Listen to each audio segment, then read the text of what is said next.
It always ends with pee-pee.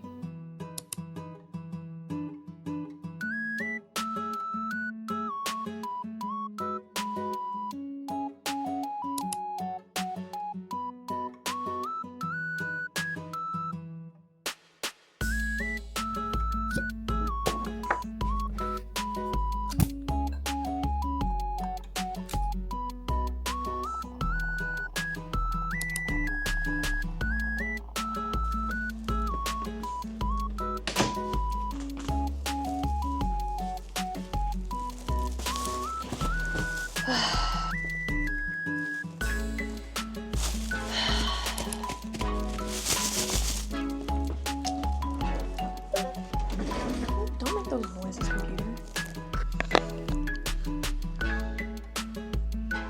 Y'all, this has been such an interesting day. It's not even a bad day. It's actually been a really good day for me personally. I got to do some roaming around, got to go see a good friend of mine, and maybe hopefully pick up some film stuff in the near future. I'll talk about that a little bit later. But, oh, I mean, hit my table so bad.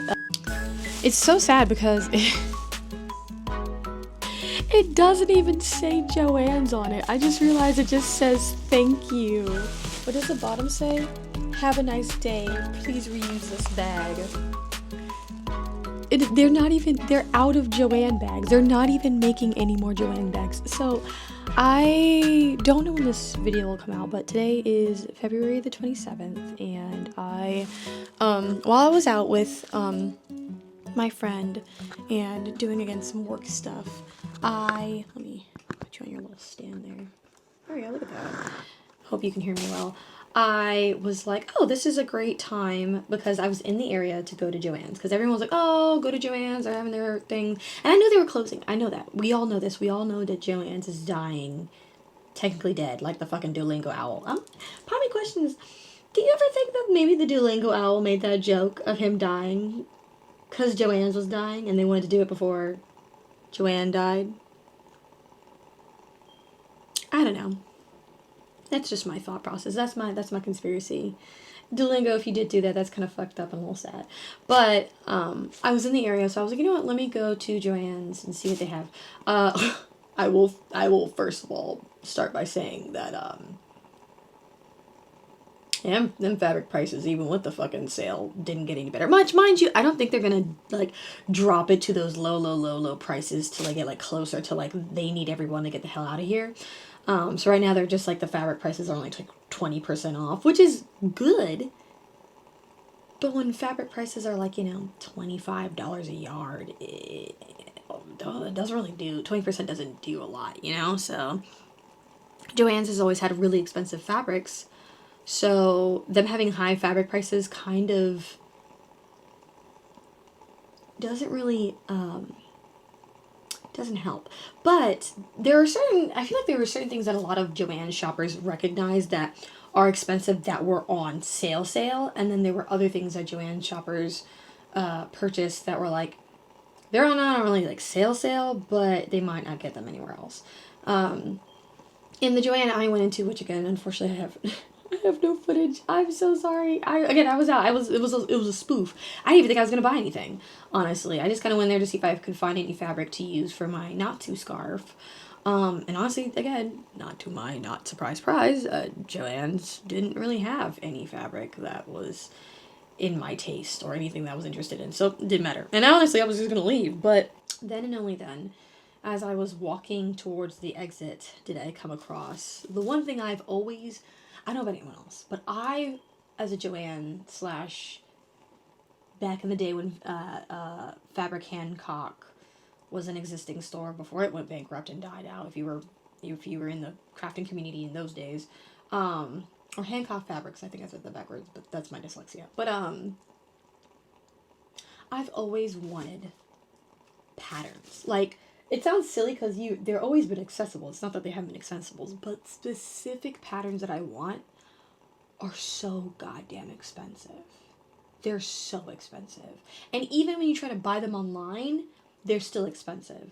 And even if you find them on Amazon, they're cheap, but they're still expensive. Because, like, and mind you, like I say expensive as in expensive that I'm buying from a company like Simplicity, like I think what was the other one, like Briscoff or something, I don't remember, like Vogue, those patterns. I'm not talking about the ones you can buy off of Etsy and things of that nature. That's a different horse. But these patterns from Simplicity, from Vogue, from Outlook, from what's the other one? I can't remember all of a sudden.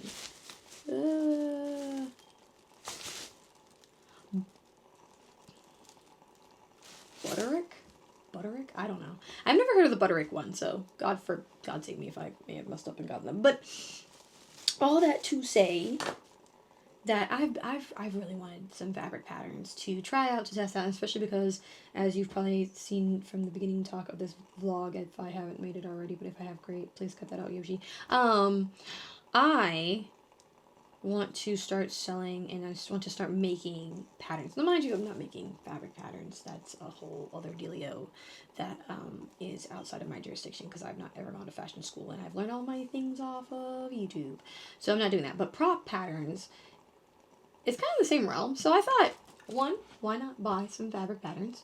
One, these patterns, majority of them, were on sale for $1. That's insane. Normally when I go to, Joann's, or Michael's doesn't have it. I think Hobby Lobby has patterns. Hobby Lobby's patterns are on sale for a good amount. But most of the times when I go on sale with patterns, even when they are like on sale, they're never the patterns I care for or the brand I care for. But these are McCall. That was another one. McCall's. That is another one I know. Or McCall's. I always say calls. But yeah, the patterns are always on sale, except for the one set of patterns that I only ever really care about when I go in those damn stores that is never on sale. I don't know if you can see that, but there we go. Is historical patterns. Historical patterns are never on sale, ever, ever. So the fact that Joann's was selling historical patterns for $1, I mean, it was $1.99, but $1. Girl. So as you can see, I lost my goddamn mind. So I bought a whole bunch of historical patterns, and now I'm going to show you. Do I know the name of half these patterns? No. Do I care to know the name for half these patterns? Yes. This one actually says it on the back. I'm silly. This one is Mrs. Historical Jacket and Skirt, which I'm just going to try to show you all the ones.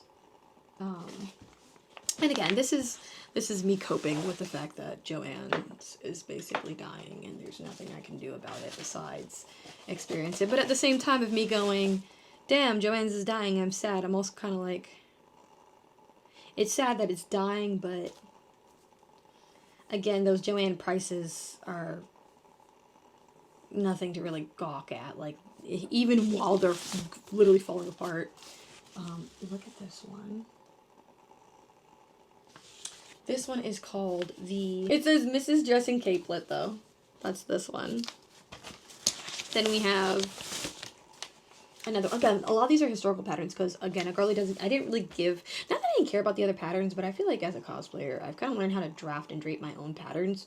So most of the times I actually do not care for them, because I can just see them online, and then I'll just draw them out myself and kind of like, drape the fabric. But for these guys, that's different, because these are historical patterns. These shapes don't really exist in our modern day enough for me to even see in person. Like, at least I know what a t-shirt looks like in person. I do not know what this looks like. I mean, it's a dress, but these 1950s dress, which also, I didn't even put the price. Hold on. That's why, that's one thing. So, the McCalls that I first showed you, this one's $22.95. I got it for $1.99. The Mrs. Dressing Capelet is $36. I got it for, I think, like I said, like $4 or $5. I'm gonna say $5 for $5. This one is the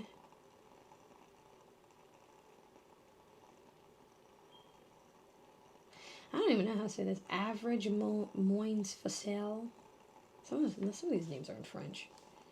Mrs. Dress and Sash is another term, which again, she is very cute. This one is $30. Yeah, yeah, $30. I was about to read the Canada price. The Canada price was 33, but for us it's $30. $30.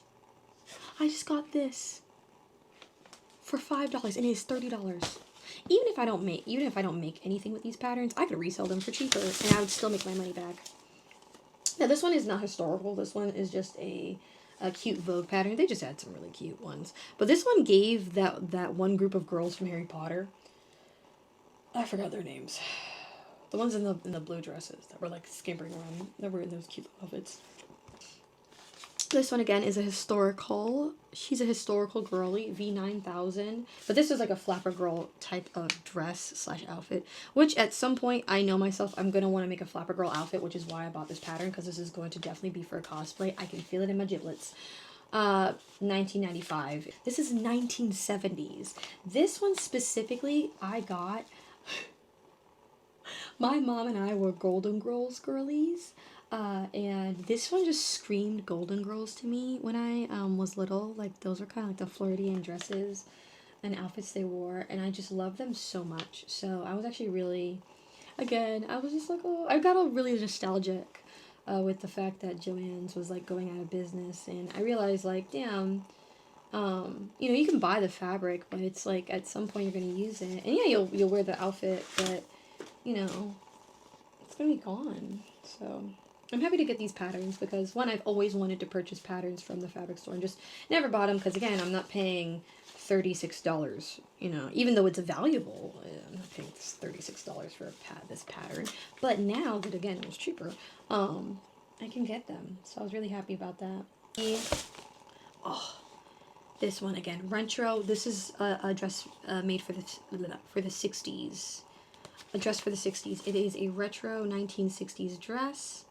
It's very cute, very retro. I just like dress A. I don't really care for dress B, but A is really cute, and the shape that it comes out in is really cute.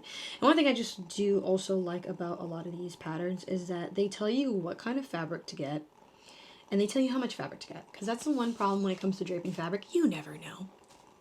You never know. You never know. Let me bring this a little closer. You never know what kind of fabric to get. You think you know, and then you don't. Because how many times have I tried to drape fabric and then I go, I ran out of fabric, or is this enough fabric? And then I have to do it again. So a lot of these outfits I'm really happy about because I've always wanted some of these outfits, but one, I'm not paying like $300 to, what? Oh my god, how much is the, I don't know, some of these historically accurate vintage outfits are like expensive. But yeah, I think like about $300 for some of them. These dresses. But this one is a butterick.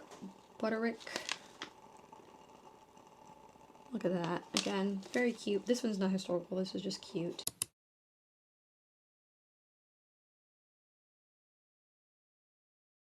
Yeah, those are all the patterns I got. Again, just like a little giddy schoolgirl. Just very, very, very, very stoked and excited to make a lot of these outfits. I'll probably come onto the channel and really sit down and show you how I use the patterns, how I make them, also how I build off of them to make other outfits, because some of these patterns I also got for the sleeves so that I can use for other outfits or other cosplays that I want to do. But yeah, I think I'll put this right here. I'm just gonna, there we go. You guys, I don't know, I'm really sad, you know. I shouldn't keep hitting this so hard and shaking the damn desk, but I realize that losing one of my favorite craft stores, even though I didn't purchase a lot from it, is still something that's like a piece of my childhood, a piece of like my, you know, of my journey. Because I learned how to sew, and like my first, I should stop cracking my fingers. I learned how to sew, and my first fabric project, yes, was a cosplay, but I bought all of my fabric from Joann's. I bought all my threads from Joann's. Like, I was using Joann's avidly for a long time until, you know, moving back up to Atlanta and then finding other fabric stores. But before that, as a novice, I learned how the convenience of Joann's is what gave me the ability to take that leap and say, hey, if I mess up, I'll just go back and buy some more fabric. You know what I mean? And I feel like that's one thing that's going to harm the crafting community is that when you take the convenience out of things sometimes, it really makes people, I don't want to say struggle, but it makes people more hesitant to take a leap or to be afraid to make a mistake because they know, oh my God, if I spend, this money, even if let's say it's not as expensive, if I order it online, I have to wait for it to come back again, and I don't know if I want to do that, or oh, I drove all the way across town to get this fabric. If I mess up, I have to start all over again. It causes I wouldn't say fear, but it makes people hesitant to take that fabric leap or jump, and I'm just I'm sad that that's the way it is going to be. Now, mind you, who knows? Maybe in the near future, Joann's dies, but then let's say another young crafting store comes out and is even better than Joann's and has better prices and has another chance to leave. And mind you, that doesn't stop the smaller, mom and pop stores. They're thriving. They're gonna, instead of they outlived Joann's, the monster of Joann's, in their eyes. That probably made it really hard for their stores to thrive. I know, like for instance, like for me, I go to several mom and pop fabric stores that. One, their prices are way cheaper. Two, they have a better variety of things. And three, it's more practical. But I don't know. I just feel like we're losing the convenience of Joann's, which could be a good thing, but I also feel like, at least from my own younger me's experience, having something that is, you can ask your mom, oh mom, please just take me over to Joann's. It's right there. You know what I mean?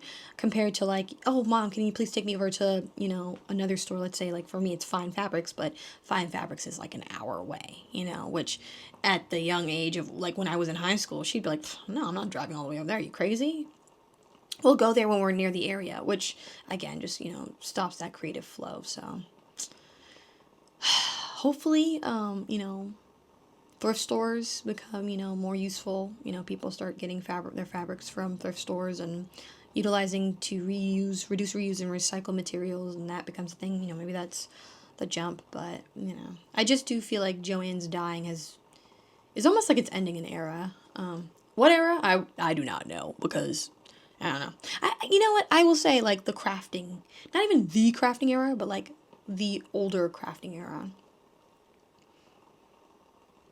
What's insane to me though is the fact that Joann's died before Michael's did. That is also kind of insane. I'm not gonna lie. I thought the Hobby Lobby was gonna die way beforehand. But the thing with Hobby Lobby is that Hobby Lobby has even if you can't stand the store, they do have a bunch of they don't really focus just on fabric or art. They more focus on like seasonal things like Christmas and Thanksgiving and Valentine's Day and stuff. So that's probably why Hobby Lobby's outlived all of them. It's like watching that one funny joke. I thought of it in my head, but now that I think about trying to say it out loud, probably will not make sense, or because these people are dead. So never mind. Don't worry about it. But yeah, all that to say, all that to say that yeah, it's just goodbye, Joann's. I will miss you. But shh, life will keep moving on.